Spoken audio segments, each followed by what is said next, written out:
Der elegante und unverwechselbare Ioniq 6 läutet eine neue Ära der Elektromobilität ein.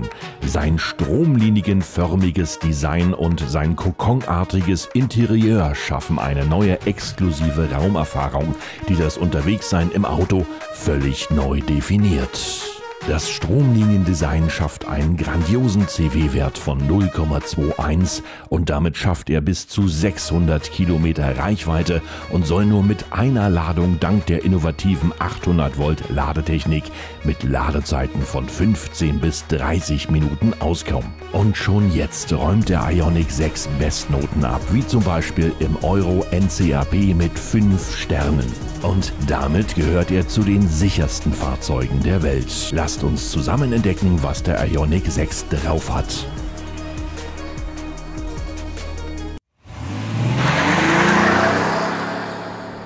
Wenn ihr gute und auch schlechte Erfahrungen mit eurem Hyundai Ioniq 6 habt, dann schreibt die doch gerne hier in meine Kommentare. Lasst uns ein bisschen drüber quatschen, was so eure Erlebnisse sind mit dem neuen Hyundai. Und ich würde mich freuen, wenn ihr sozusagen hier in meine Kommentare eure Erlebnisse schreibt. Generell kann man sagen, hier in diesem Fahrzeug von Hyundai ist alles drin, was geht. Das ist die Vollausstattung des Hyundai Ioniq 6 und man merkt natürlich auch, hier der verbaute Allradantrieb. Es ist eine Wucht, wie dieses Fahrzeug auf der Straße klebt, auch in Kurvenlagen und überall. Das ist schon ein Riesenunterschied zwischen dem normalen Antrieb und dem Allradantrieb. Ich hatte gestern Schnee und richtig glatte Straßen und glaubt mir, der Allrad, der hat wirklich seinen Job gemacht. Er hat mich hier direkt über die Straßen getragen, relativ sicher nach Hause gebracht und das Anfahren an sich ist natürlich schon eine andere Situation, als wenn du den normalen Heckantrieb hast, hier beim Ioniq 6. Also wer sich den Ioniq 6 holt und richtig damit Spaß haben möchte, der kann natürlich wirklich den Allradantrieb auswählen, sofern es die finanziellen Möglichkeiten hier erlauben. Ist natürlich immer noch eine Sache des Geldes. Aber der Allradantrieb beim Ioniq 6, wunderbar. Jetzt geht es natürlich auch mal mit dem Ioniq 6 auf die Autobahn. Und ein ganz wichtiger Fakt ist natürlich, wenn man sich das Paket aussucht mit den Kameras als Außenspiegel, dass man sich wirklich erstmal eine Zeit lang an die ganze Situation gewöhnen muss. Also es ist nicht am Anfang normal, dass du hier innen verbaute Monitoren hast, die dir sozusagen den Bereich der Außenspiegel zeigen. Es ist auch eine riesengroße Umgewöhnung und nach 3 Tagen mit diesem Fahrzeug kann ich sagen, persönlich, nun bin ich auch wahrscheinlich noch ein bisschen, vielleicht eine andere Generation, aber die Monitoren sind super, die gefallen mir. Aber ich würde mir trotzdem ein paar Spiegel direkt holen. Das hat nichts zu tun mit der Erkennbarkeit der Monitore, auch bei schlechten Witterungsverhältnissen, bei Regen, bei Frost, bei Eis, bei Schnee, kannst du hier alles über diese Kameras und die Monitoren entdecken und auch finden und gleichzeitig natürlich auch im Dunkeln. Du siehst alle Lichter, die Kameras sind top und gar kein Problem. Aber irgendwie komme ich nicht so richtig mit diesen Monitoren klar. Also mein Gewohnheitsbild nach 3 Tagen ist immer noch relativ anstrengend, obwohl dir wirklich die verbaute Technik alles zeigt, was hier wichtig ist. Der tote Winkelassistent ist mit dabei. Im Head-Up-Display siehst du sozusagen dann nochmal den toten Winkel. Und du hast eigentlich überall hier alle Anzeigen, die man braucht. Aber so direkt mit dem Gucken und diese Stellung auch der Monitoren hier direkt im Fahrzeug, es ist nicht so richtig mein Ding, aber ist natürlich immer vom Benutzer abhängig, wer es braucht. Des Weiteren natürlich, wer jetzt keine Garage haben sollte und wer jetzt dieses Fahrzeug auf der offenen Straße abstellt, der hat natürlich dann immer noch die Bedenkbarkeit, dass was passiert, wenn dir mal einer das Ding da draußen abtritt aus Frust oder aus Neid oder aus anderen Geschichten. Da bist du natürlich gleich eine Stange Geld los, weil die Kamera muss dann erstmal ersetzt werden. So ein Außenspiegel ist dann zwar auch heutzutage nicht mehr günstig, aber ist halt nicht so teuer wie so ein komplettes Kamerasystem, was dann sozusagen erstmal wieder neu außen verbaut sein muss. Von der Autobahnfahrt her muss ich ehrlich sagen, durch den Allrad und wahrscheinlich auch beim Heckantrieb liegt der natürlich wie eine Flunder auf der Straße. Der ist abgeregelt bei 195, also du kannst hier sozusagen 195 fahren. Mit dem Elektroauto kommt man natürlich dann nicht mehr mit der Reichweite allzu weit, wenn man die 195 bzw. 180, 190 hier komplett ausfährt. Aber ich sag mal, ich trete mal rauf, ich mache jetzt mal freigegebene Strecke, ich mache jetzt mal den Geschwindigkeitstest. Mittlerweile ist hier auch nichts los, keine LKWs auf der Strecke. Ich bin bei 172 km/h. Er ist super auf der Straße. Ich bin bei 185, 188, 190, 191. Jetzt passiert nichts mehr. Also 191 km/h ist vom Allrad hier in dem Hyundai Ioniq der Spitzenwert mit diesem Auto, was ich jetzt sozusagen hier rausgefahren habe. Gerade Strecke und auch kein Hindernis in der Nähe, 191 km/h sind hier möglich. Er wird nicht sehr laut auf der Autobahn. Ich habe jetzt noch das Dach offen und also quasi die Dachabdeckung offen, weil hier noch meine Kamera hängt. Und von der Lautstärke, ihr hört es ja direkt, ich kann vernünftig reden. Ich habe leichte Windgeräusche, heute ist es ein bisschen stürmischer. Von der Lautstärke her top. Das Fahrzeug ist sehr gut isoliert und man hat hier wirklich keine Lautstärkeprobleme. Du hast natürlich noch die Funktion im Head-Up-Display drin, die dir dann ein überholendes Fahrzeug anzeigt, was eine sehr coole Geschichte ist, da du ja meistens auf der Straße schaust und nicht immer weißt, was hinter dir oder neben dir passiert. Finde ich gut, die Anzeige im Head-Up-Display, die hier sozusagen verbaut ist. Man sieht jetzt das Head-Up-Display, momentan freigegebene Geschwindigkeit. Und jetzt kommt jemand von hinten, der mich überholt und ich will euch das mal zeigen, was hier sozusagen angezeigt wird im toten Winkel. Assistenten, du siehst, klack, der Warnkreis, Überholvorgang abgeschlossen und der Warnkreis ist wieder weg. Finde ich eine sehr gute Geschichte. Jetzt kommt noch einer, auch wunderbar. Also im toten Winkel kannst du hier, im Head-Up-Display kannst du hier wirklich den toten Winkel dir anzeigen lassen. Eine sehr gute Geschichte für den Straßenverkehr, für den Autobahnverkehr. Finde ich richtig gut. Beim Blinken hast du immer noch einen gelben und einen roten Streifen im Display und der zeigt dir natürlich an, wo die Gefahr herrscht. Gelb ist Achtung und rot solltest du dann sozusagen nicht mehr ein- bzw. ausscheren. Das ist dann nicht mehr in dem Bereich, wo du sozusagen noch sicher bist. Ich muss dazu sagen, der Spurhalteassistent, der ist auch optimal hier verbaut auf der Autobahn. Du kannst sogar teilweise die Hände vom Lenkrad lassen. Ist nicht so das autonome Fahren, das ist bei Hyundai sozusagen noch nicht so direkt drin, aber vom Spurhalteassistenten her schiebt er dich automatisch in die Mitte, hält dich relativ wacker und beim Spurhalteassistenten sind wir schon beim Thema, was ich sozusagen festgestellt habe, dass der Spurhalteassistent natürlich eine gute, innovative Möglichkeit ist, aber auch nicht immer gut. Wenn du jetzt Witterung hast, zum Beispiel Schnee, Eis und die Fahrbahn nicht beräumt ist, dann hast du natürlich mit eingeschaltetem Spurhalteassistenten ein kleines Problem, denn die Fahrbahnen sind natürlich nicht immer korrekt direkt in der Mitte freigeschaufelt. Manchmal gibt es Fahrspuren, die sind so seitlich oder teilweise auch mittig und dann versucht dich der Spurhalteassistent immer noch komplett so ein bisschen in die Mitte von der Straße zu bewegen und das ist eine Geschichte, die gefällt mir nicht, weil gerade bei glatten Straßen bist du schon froh, wenn du nicht rutscht und dann hast du immer noch so einen Spurhalteassistent, der dich dann noch so ein bisschen rüberschiebt und ach, das ist nicht optimal. Wie gesagt, bei Schnee und Eisglätte, bei nicht freigeräumten Straßen würde ich den Spurhalteassistenten von meiner Meinung her nicht empfehlen. Auch vom Anzug her, wenn du jetzt ein bisschen Gas gibst, bist du ganz schnell auf deiner Wunschgeschwindigkeit und du hast keine Probleme zu überholen. Auch bei 150 km/h nochmal Gas gegeben, bist du ganz schnell auf 180. Hier verbaut Hyundai Power im Ioniq und du hast wirklich Elektro-Power pur. Brauchst dir wegen Überholvorgängen oder schnellerem Vorankommen wirklich keine Gedanken machen. Die Armaturen ebenfalls super ersichtlich, man hat alles im Blick, auch hier im Fahrercockpit sieht man alles. Das Lenkrad ist gerade auf der unteren Seite, auch da kommt man mit klar, man kann hier eine Hand halten und hier eine Hand halten, beide Hände am Lenkrad. Das ist immer ganz gut gewährleistet, also wie gesagt mit dieser geraden Strecke im unteren Bereich des Lenkrades komme ich wunderbar klar. Das Lenkrad an sich ist natürlich Qualität und auch sehr griffig, also hier macht es Spaß, die Hände am Lenkrad zu halten und dann den Lenkvorgang zu starten. Gleichzeitig natürlich auch in der Ruhe- und Easy-Phase. Wenn du jetzt sozusagen 2 Hände am Lenkrad hast, kannst du dann optimal hier das Lenkrad bedienen. Auch die Bedienflächen am Lenkrad super verbaut, kann man alles relativ schnell erkennen.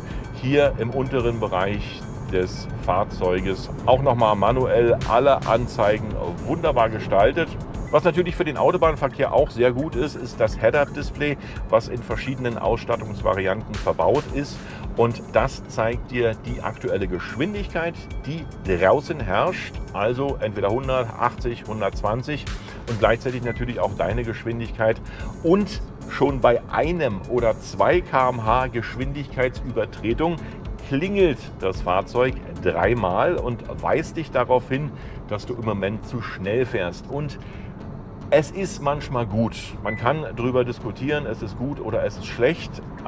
Mir klingelt da ein bisschen zu viel. Klar, ich fahre mal statt 80 auch 84 km/h. Ich werde darauf hingewiesen, mit 3-mal klingeln. 1-mal klingeln würde für mich reichen, weil 3-mal klingeln nervt so ein bisschen. Aber das ist wie gesagt Betrachtersache und Meckern auf hohem Niveau. Jetzt hat er 3-mal geklingelt. Ich bin 103 gefahren. Und er zeigt mir 100 an. Das meine ich. Jetzt ist die Geschwindigkeit wieder freigegeben.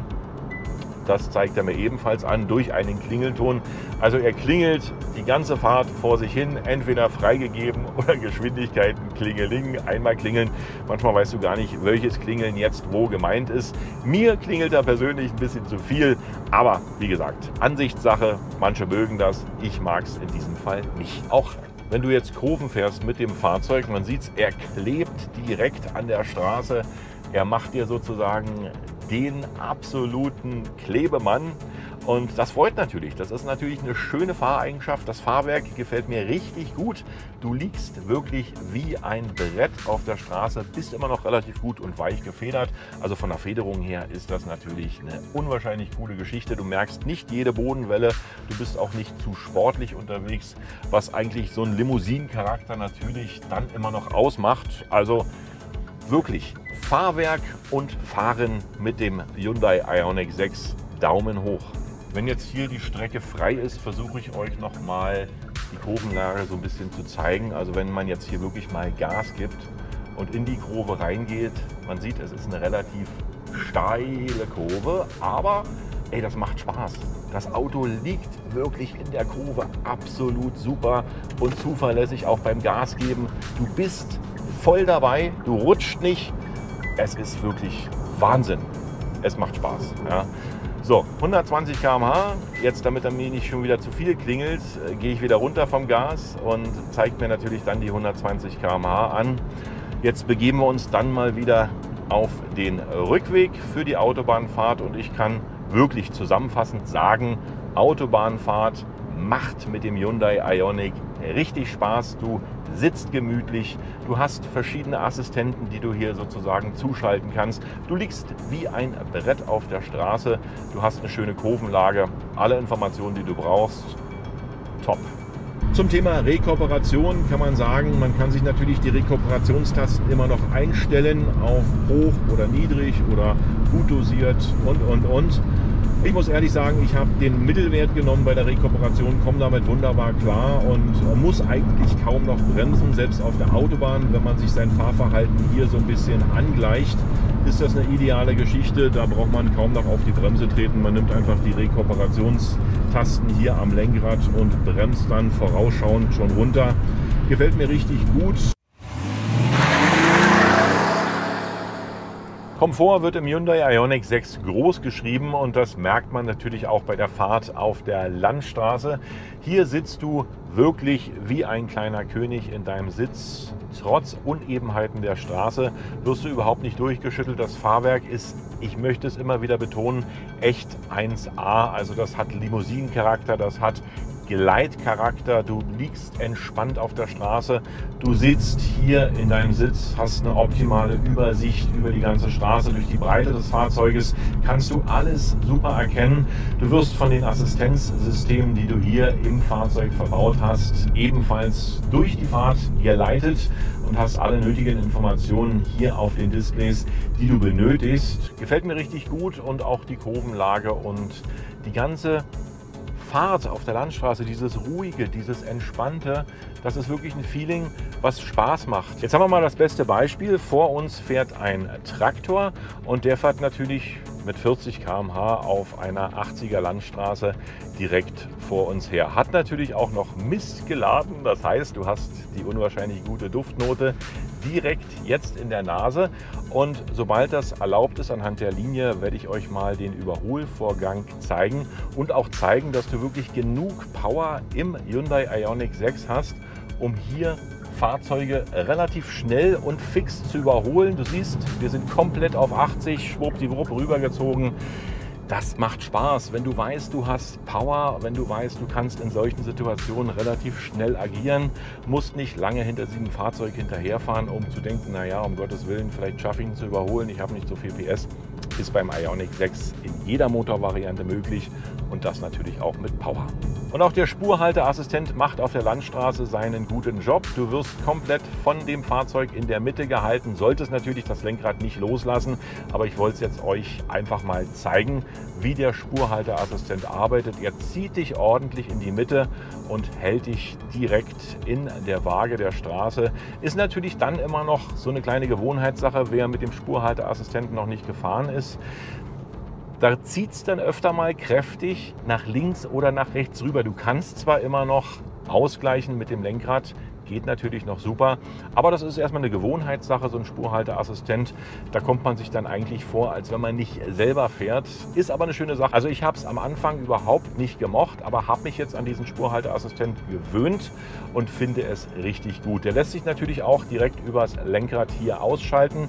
Allerdings ist der immer aktiviert. Das heißt, wenn du dein Auto startest, ist der Spurhalteassistent wieder mit dabei und du kannst ihn dann hier aktivieren oder deaktivieren. Zum Thema Landstraßen kann man abschließend sagen, der Wagen fährt dich ordentlich über die Landstraße. Anhand der verschiedenen Assistenten, die hier verbaut sind, bist du auch sicher unterwegs. Du siehst alles, das Fahrwerk ist super, du wirst nicht durchgeschüttelt. Du sitzt anhand der Position, die du hier einstellst, beim Fahrzeug richtig easy und kannst auch mal längere Fahrten gut überstehen.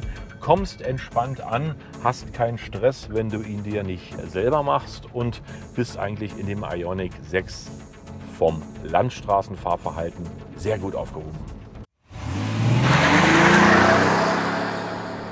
Ich möchte euch noch mal eine Sache erklären, und zwar kannst du die Geschwindigkeitsanzeige im Navigationssystem und auch in deinem Tacho nur zu 80% ernst nehmen. Denn ich befinde mich hier auf einer Straße in einem Industriegebiet in einer geschlossenen Ortschaft. 50 km/h steht vorne dran, teilweise auch 30 km/h an der Baustelle. Die Anzeige im Head-Up-Display zeigt mir hier 100 km/h an. Genau wie im Tacho sind es ebenfalls 100 km/h.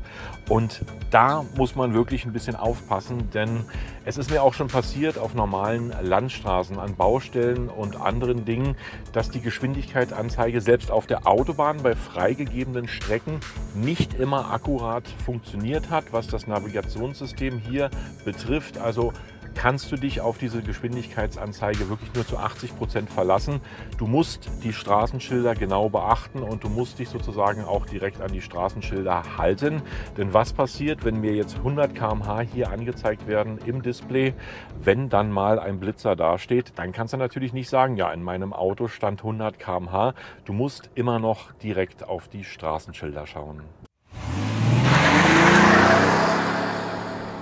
Ich will euch nochmal das Kurvenverhalten anhand des Kreisverkehrs hier so ein bisschen beschreiben. Und du siehst natürlich, ich fahre hier schon 40 km/h. Der Kreisverkehr ist relativ eng und er rutscht nicht anhand des Allradantriebs. Er bleibt einfach auf der Straße. Er hat Grip, er hat Power, er ist einfach geil. Oh, und das macht Spaß. Hyundai Ioniq 6, mein Fazit, und da kann man eigentlich nur sagen, wenn man mit den positiven Dingen anfängt, dass hier das Fahrgefühl echt super und berauschend ist. Du hast Platz, du hast eine super Sitzposition, du kommst entspannt von A nach B, auch wenn es mal längere Autofahrten sind, ob nun Autobahn oder Landstraße. Hier hast du eine ideale Sitzposition und dieser Limousinencharakter, der ist hier richtig groß geschrieben. Auch an die Beifahrer wurde gedacht, dank der Entertainment-Funktion mit den Steckdosen im Hinterraum. Gleichzeitig hier überall USB-C-Anschlüsse verbaut. Da kann man mal das iPad anschließen oder andere Dinge. Sogar einen Fernseher könntest du direkt hier betreiben anhand der Steckdose, die sich sozusagen unter der hinteren Sitzbank befindet. Gleichzeitig natürlich auch das Infotainment-System ist sehr gut. Der Klang natürlich top über die Bose-Anlage, die hier verbaut ist. Muss natürlich auch sein. Qualität ist wichtig. Auch beim Autofahren will man Musik genießen können. Der Verbrauchswert auch sehr schön und natürlich ist der sehr sparsam. Jetzt kann man sagen, okay, mit meinen 21,2 Kilowattstunden im Durchschnitt bin ich jetzt nicht der sparsamste. Ich habe insgesamt von einer 100%igen Ladung bis auf 10% 400 Kilometer geschafft, was jetzt nicht der unmittelbare Superwert ist. Aber man darf auch nicht vergessen, ich bin Temperaturen zwischen -4 und +3 gefahren. Ich bin auf der Autobahn teilweise mal 190 gefahren. Ebenfalls natürlich auch noch Geschwindigkeiten auf der Autobahn zwischen 140 und 160 und dann auf der Landstraße und im Stadtverkehr hatte ich ihn ebenfalls sowie in der Nachtfahrt und da sind meine 21,2 Kilowattstunden eigentlich, so finde ich, ein ganz normaler Wert und ich finde sie sogar noch positiv, weil in anderen Fahrzeugen habe ich diesen Verbrauchswert bei meiner Fahrweise überhaupt noch niemals erreicht. Also, was kann man sagen? Der Ioniq ist wirklich sehr sparsam. Hier hat man auf Sparsamkeit und Luxus geachtet. Du kannst ihn wirklich mit Ausstattung zuballern, den Wagen, und hast dann alles, was du brauchst, sogar noch mehr als du brauchst. Sehr schöne Geschichte, wie ich finde. Und positiv zu vermerken auch das Fahrwerk. Du klebst, wie gesagt, hier an der Straße. Allrad würde ich komplett immer nehmen. Du hast hier wirklich Grip, du hast Sicherheit, du kommst vorwärts. Ich hatte den Wagen im Schnee und hatte wirklich keine Bedenken in Bezug auf meine Fahrweise, dass ich jetzt irgendwie hier Probleme bekommen könnte. Allrad ist einfach top. Wer das Geld übrig hat, sollte in Allrad investieren. Kommen wir zu den negativen Geschichten vom Hyundai Ioniq 6. Da gefällt mir überhaupt nicht die Klingelfunktion. Ich habe es ja schon beschrieben. Hier gibt es die Möglichkeit, dass du bei zu hoher Geschwindigkeit dann einen Signalton bekommst im Head-Up-Display bzw. auch im Fahrzeug. Und er klingelt wirklich bei 80 km/h. Er fängt bei 81 km/h an zu klingeln und das Ganze dann dreimal hintereinander. Und ich sag mal, so eine Differenz von 5 km/h sollte man eigentlich haben. Da ist man eigentlich immer noch im guten Bereich und nicht gleich bei 81 km/h zu klingeln. Du bist zu schnell. Und das Klingeln in diesem Fahrzeug ist sowieso sehr auffällig. Also es wird mir in diesem Auto zu viel geklingelt. Assistenzsysteme sind gut, Klingeln ist auch nicht schlecht, aber irgendwann nervt es, wenn da vorne bei Geschwindigkeit alles klingelt. Dann klingelt es nochmal beim Einsteigen, dann klingelt es nochmal beim Aussteigen und dann klingelt es, wenn du nicht angeschnallt bist, hinten, dann klingelt es, wenn eine Tasche hinten auf dem Sitz ist, dass er das sozusagen als Person erkennt. Also mir persönlich, das ist jetzt nicht eure Meinung, mir persönlich ist das Klingeln zu viel. Ich würde hier viele Assistenten ausschalten bzw. gar nicht mit reinnehmen, weil mich das bei der Fahrt auch nervt. Du hast Musik an, auf einmal klingelt es schon wieder. Manchmal klingelt es auch und du weißt gar nicht, wo es klingelt. Und das während der Fahrt dann auch mal festzustellen, ist auch ein Problem. Okay, also wie gesagt, das ist natürlich der Lauf der Zeit. Assistenzsysteme werden ohne Ende verbaut. Es gibt immer mehr und es gibt auch immer mehr Technik, die dir was zu sagen hat, aber dir teilweise auch auf die Nerven geht. So, das zweite Negative ist die Erreichbarkeit der Fensterheber. Hier in der Mittelkonsole finde ich persönlich nicht so optimal gelöst. Erstens mit den Schaltern, du hängst hier teilweise mit den Fingern an einer sehr scharfen Kante drin und gleichzeitig, naja, man hat sie in die Tür nicht mehr reinbekommen, aber man muss sich dran gewöhnen. Also wer jetzt an diese Türbedienung gewöhnt ist, der wird sich relativ spät auf die Geschichte umstellen, ist aber Meckern auf hohem Niveau. Das nächste sind dann natürlich die Kameras, außen verbaut als Rückspiegel.